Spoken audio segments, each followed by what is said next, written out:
Tá, então, oi de novo. Oi, pessoal.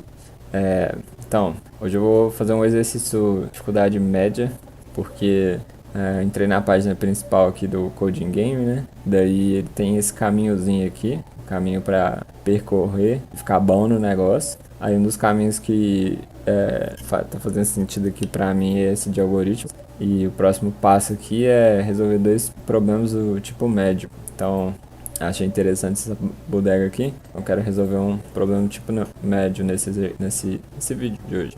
Beleza? Aí eu entrei aqui nesse primeiro mesmo, There is no spoon. Isso aqui é referência de Matrix, então já gostei.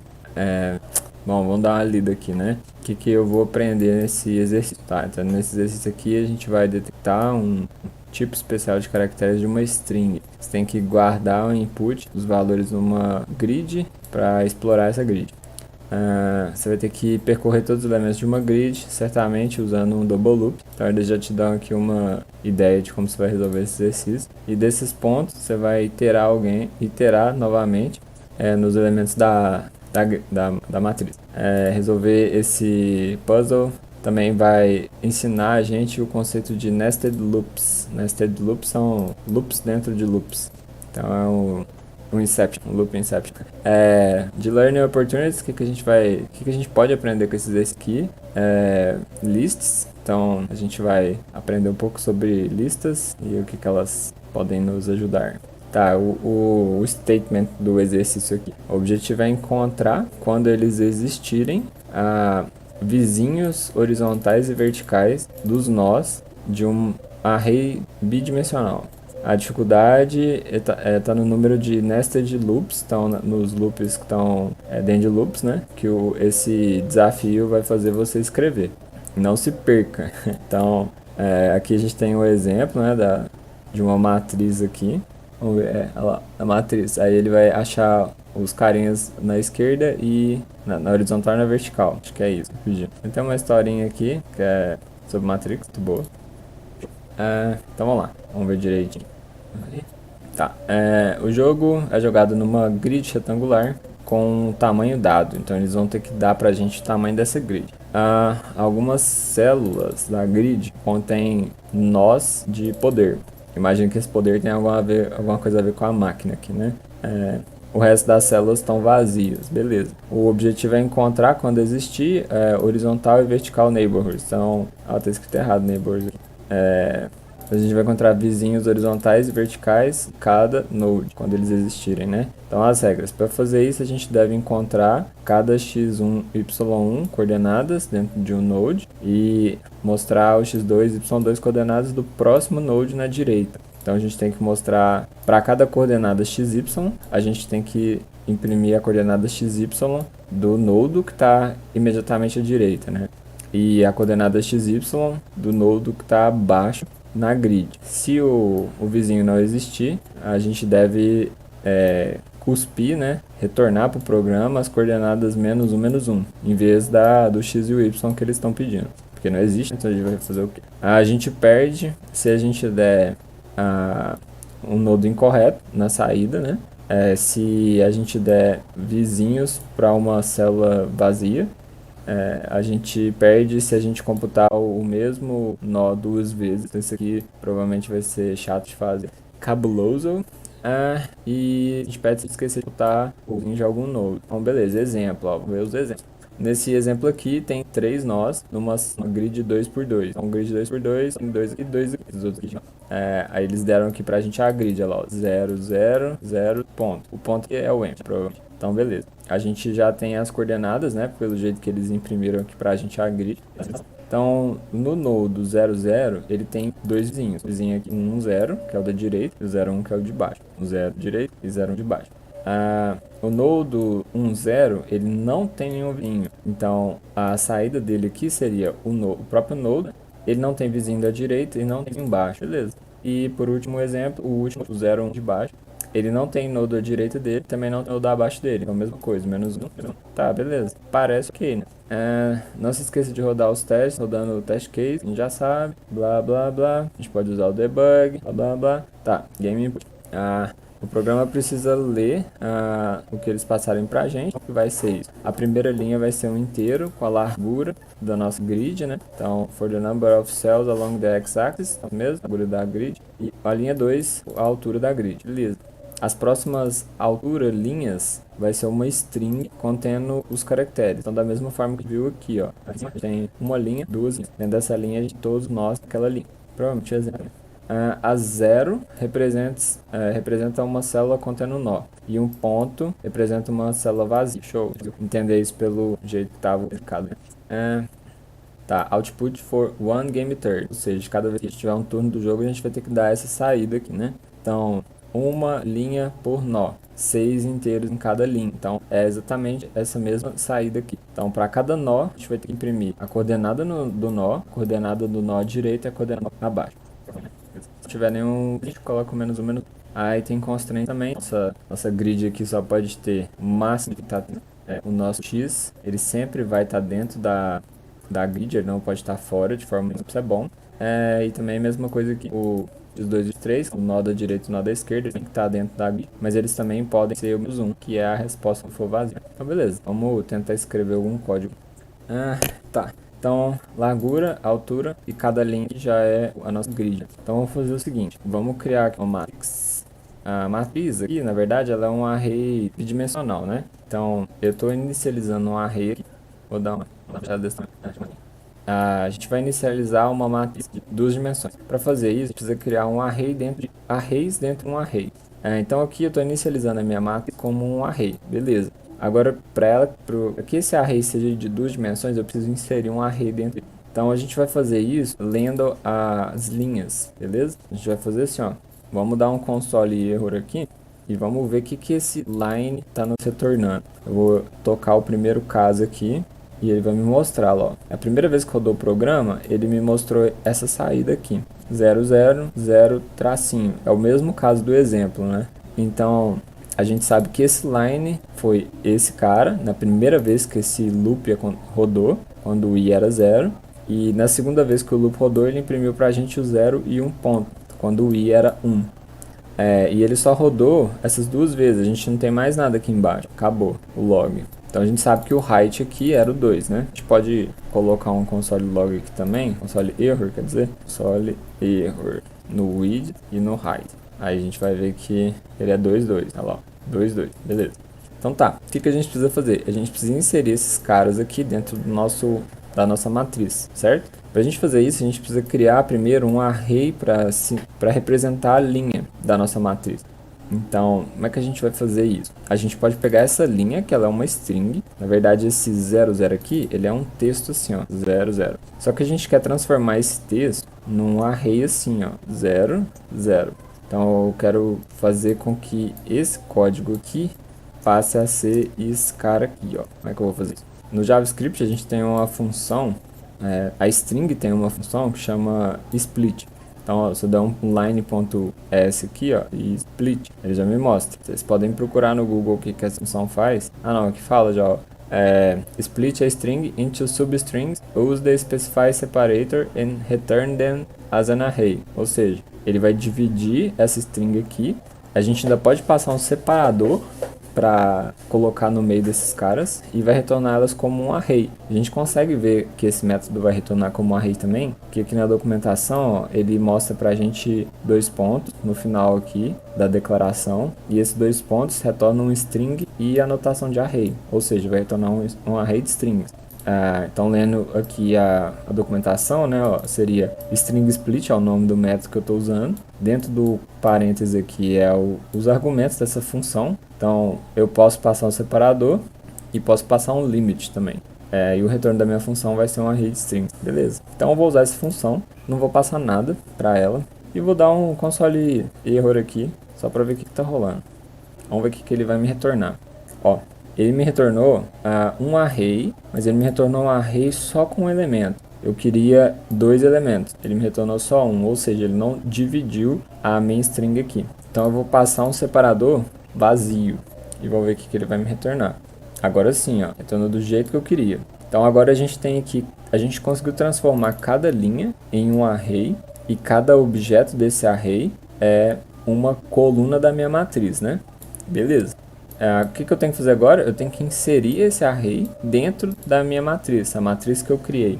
Eu vou declarar ela aqui embaixo para ficar mais próximo da gente. Don't let the machines win. Não deixe as máquinas vencer. A gente é a última esperança da humanidade. Vamos lá então, hein? Sem pressão, gente. Sem pressão. Então a gente faz aqui, ó, o matrix push. Então aqui, ó, mesma coisa. Estou usando um array. Esse array ele tem algumas funções dentro dele. Isso é do JavaScript. O push, ele appends new elements to an array. Então o push deixa a gente inserir objetos dentro desse array, dentro dessa lista. Então eu vou fazer isso. Vou inserir esse cara que eu acabei de criar, o line split. Beleza. Como é que eu vou ver se isso aqui que eu fiz está funcionando? Vou usar um console error. Vamos colocar aqui, ó, console error matrix. Por que eu coloquei aqui fora e não dentro, igual eu estava fazendo aqui? Porque eu quero imprimir esse console error uma vez só. E eu quero imprimir quando eu já tiver terminado de percorrer esse loop. Beleza. Então, vamos tentar aqui de novo. Olha lá, ó. Ele me mostrou um array de fora. E esse array dentro dele tem um objeto, outro objeto. Esse primeiro objeto aqui é um array, que é a minha primeira linha, e esse segundo objeto aqui é um outro array com a minha segunda linha. Então isso aqui já é uma matriz, já é um array bidimensional, que eu tenho arrays dentro de um array, já tenho bidimensões. Beleza? Então o que a gente precisa fazer agora? A gente precisa escrever nossa lógica. A gente precisa pegar o primeiro cara à direita, né, e o primeiro cara abaixo, e retornar ele para cada cara que a gente olhar. Então, como é que a gente vai fazer isso, né? Primeira coisa, a gente vai ter que percorrer a matriz de alguma forma. Então, vou fazer um let 0 with. Então, o que é isso que eu estou fazendo? Eu criando um loop. E eu vou percorrer esse loop. Esse loop vai rodar até eu terminar a largura da minha matriz. Então, vou usar um desenhozinho para visualizar o que a gente está fazendo. A gente tem aqui a nossa matriz, né? Show. Daí, nossa matriz atualmente está dividida em 4 partes, que ela é 2 por 2, certo? Então, beleza. A minha lógica precisa fazer o seguinte, eu vou ver esse primeiro cara aqui. Eu tenho que percorrer todos os caras, então eu vou começar percorrendo esse cara aqui, que é o primeiro, é o 0, é a linha 0 aqui, que está de cabeça para baixo, linha 0. Essa aqui é a linha 1, né? E essa aqui é a coluna 0, e essa aqui é a coluna 1. Então, eu vou percorrer primeiro esse carinha aqui, que é o linha 1, linha 0, coluna 0, C0, beleza?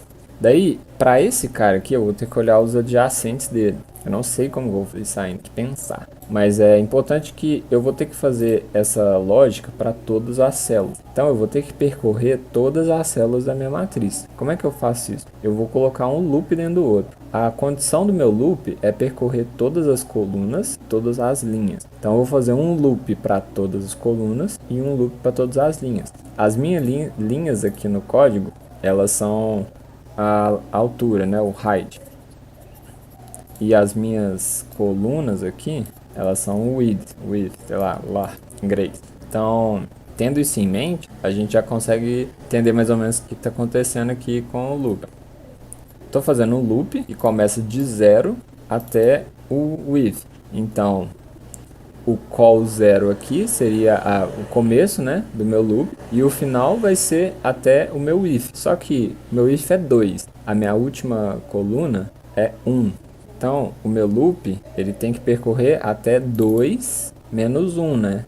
É por isso que a gente usa um sinal de menor aqui. Essa segunda condição aqui do nosso for é a condição de parada. Então, eu quero que esse loop ele pare enquanto eu quero que esse loop ele execute enquanto o if for menor do que o if. No nosso caso aqui a gente sabe que o if é 2, então esse loop ele vai rodar quando o i for igual a 0 e quando o i for igual a 1. Quando o i for igual a 2, ele não vai rodar mais. Então beleza, dessa forma eu vou percorrer a minha largura. Como eu vou ter que fazer um for dentro do outro, eu já vou colocar ele aqui, ó, mudar uma das variáveis, precisar delas. E aqui vai ser height, beleza? Então, a estrutura do for, eu entrei em detalhes, não vou entrar muito, mas basicamente as variáveis que eu vou usar aqui é o i vai representar o j. Eu posso mudar, claro, colocar aqui line e call. Na verdade, da forma que a gente estruturou, cada coluna está dentro do array interno. Para processar a coluna, processar o array interno. Então, eu segui essa ordem aqui, ó. Eu faço line call. Se fizer o inverso, coisa errada. Beleza? Então tá. Então, boa. Dessa forma aqui, tá? Você consegue pegar a célula, cada célula. Então, só ali, ó. Esse cara aqui vai ter todos os valores. Do zero pra gente. Depois um zero, depois um outro zero. Espera. Zero, zero, zero, ponto. Por quê? Exatamente o lá que ele percorreu primeiro, depois ele percorreu. Beleza? Consegue com esse código. Agora a gente precisa verificar. Isso aqui é basicamente o exercício. A gente precisa verificar se tem alguma, um zero nesse verde. A gente vai verificar se tem um zero aqui ou se tem ponto. Então, para cada um desses aqui, esse cara, ele tem um carinho lá, ele é um zero. Retornar. Digamos que o próximo ele vai ter uma cor. E ele não vai ter esse cara aqui no meio. Legal? E vamos supor que não vai ter o zero aqui. Um zero aqui. E o que vai acontecer? Eu vou começar a olhar para esse cara. Então, vai ser olhar para esse cara aqui. Tem que olhar o cara da direita dele. Tem alguém aqui? Esse cara aqui vai continuar olhando. Olho pro lado. Aí eu vou achar esse cara aqui. A mão dele. 0, 2. Sair, nesse caso aqui, 0, 0. Onde eu dou, né? Esse cara. E depois o meu carinho direito. 0. A gente vai olhando. Nesse caso aqui, não vai ter aqui. Tem um jeito de percorrer para a direita. Código.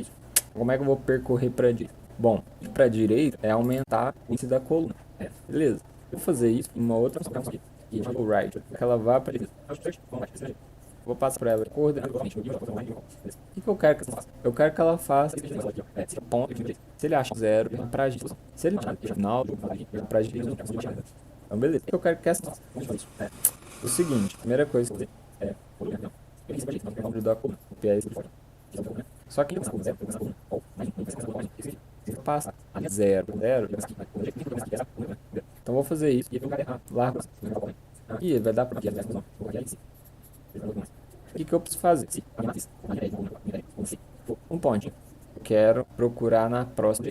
Vou dar um ponto. O que é um ponto? Que eu quero que ele vá para a próxima aqui. E acho que ele vai para a próxima. Eu vou falar. Se eu achar alguma coisa, for um zero, eu acho tornar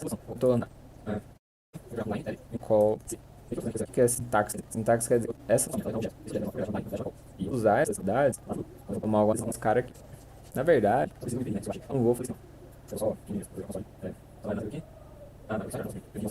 Ali, se eu der um código aqui, turn igual ele pediu. Isso aqui é uma sintaxe social, deixa a gente ter texto com variáveis. Eu tô com a minha variável L com espaço. Isso aqui é a mesma coisa de eu fazer mais espaço, mais a variável é equivalente. Só que assim fica mais legível.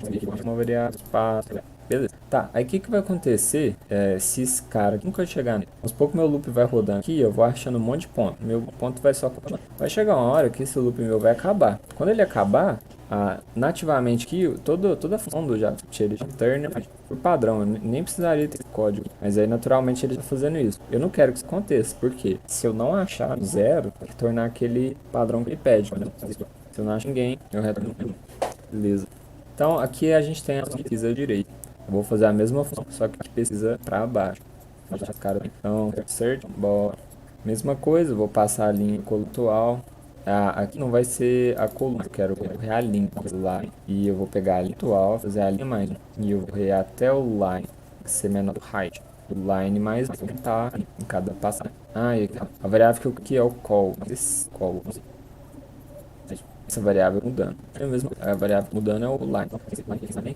Show de bola. Então agora eu já tenho a opção, a pesquisa para a direita, essa para baixo. Beleza. Então eu vou chamar elas aqui no meu loop. Então, para cada carinha do meu loop, eu vou fazer aquela right. E eu vou passar aqui o line call, search, bottom, call mesmo. Só que o que eles querem? Eles querem que em uma saída tenha 6 valores. O primeiro valor é a linha coluna atual que eu tô. E se eu conseguir um line call, com a minha saída, ela vai ter um console log. Esse é o jeito de resultado. O primeiro valor que é line call. Os dois próximos valores são o que eu achei à direita. O que eu achei à direita está sendo retornado por essa. Então, search on right. E aqui vai ficar muito grande a variável on right. On bottom. E o meu on bottom, que é os 3. Beleza. Vamos testar essa. Eu vou tirar esse console log, que isso é o que vem em padrão, né? Bora ler. Cantar de 0, 1, 0, 0. Esperou um 0. E 0, 0, 0, 1 e 0. 0, 0 é esse cara. 0, 1 era esse, pra ser esse cara aqui. Acho que não, é. Esse cara aqui, ele é um 0. Considerei que ele é o 0, 1. E reverter para esse cara. Coluna primeiro. Aqui mesmo. Aqui mesmo.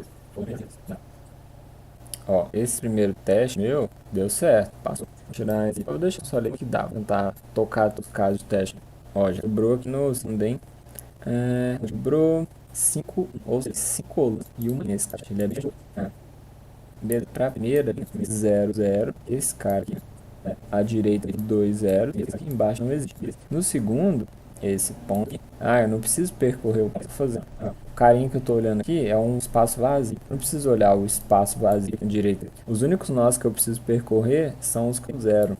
Então, eu vou ter uma situação. Se a minha matriz na linha e na coluna for um ponto, eu vou dar um tipo, porque eu não quero saber desse cara. Ó, os deram certo. Então vamos tentar de novo. Vertical, quadrado, T em diagonal. Complexo. Olha que legal esse cara de teste. Deixa eu ver esse cara aqui, ó. O primeiro cara de teste. Esse cara tem. Começa daqui, olha que interessante. Começou nesse primeiro nodo da esquerda. Ele tem um nó direito, mas não tem um nó para baixo. Depois ele veio para esse nó de cima. Esse aqui não tem direito, mas ele tem um para baixo. Esse aqui de baixo tem uma direita para baixo. Esse aqui direito. Depois ele vai para a primeira da essa aqui, cara. Embaixo, embaixo. Esse não tem nem. E o próximo não consegui ligar a minha máquina. Uhul! Tá, as marchinhas. É isso. Submeter esse aqui, vamos ver se tem coisa. Nada de errado, certo. Isso aí. Curioso, né? Esse exercício de nível médio foi muito mais fácil que os nível easy lá, né? Aprender, né? Vou dar um 4, mas eu gostei, bem legal. Bom, é isso aí. Agora eu tô um passo mais perto de concluir aqui o caminhozinho. Espero, né? Olha lá, ó. Solve two Magic Puzzles. Vamos já. Então é isso aí. Qualquer dia desse aí tem mais uma live. Até mais, galera.